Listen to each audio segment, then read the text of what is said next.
ஒரு மடைவாயில் கொக்கு ஒன்று நின்று கொண்டிருந்தது.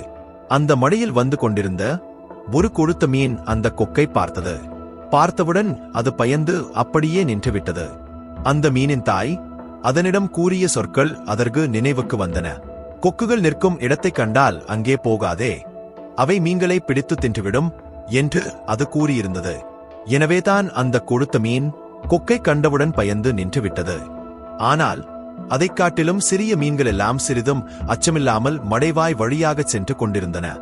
கொக்கு நிற்பதைப் பற்றி அவை கவலைப்பட்டதாகவே தெரியவில்லை.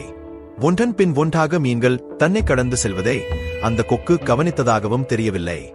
அந்த கொழுத்த மீன் குஞ்சு சிறிது நேரம் நின்று பார்த்தது. இந்த கொக்கு ஏமாளி கொக்கு போலிருக்கிறது. இத்தனை மீன்களில் ஒன்றை கூட பிடித்து தின்னவில்லை. இவ்வளவு சின்ன சின்ன மீனெல்லாம் அந்த கொக்குக்கு பயப்படாமல் போகும்போது நான் ஏன் பயப்பட வேண்டும் என்று நினைத்துக்கொண்டு அதுவும் புறப்பட்டது. மடைவாயே அந்த கொழுத்த மீன்குஞ்சு நெருங்கியது. திடீர் என்று அதன் மண்டையில் ஒரு குத்து விழுந்தது. அதற்கு தலை சுழன்றது, மயக்கம் வந்தது. அதே சமயம் கொக்கு அதை பிடித்துக் கொண்டு தின்றது.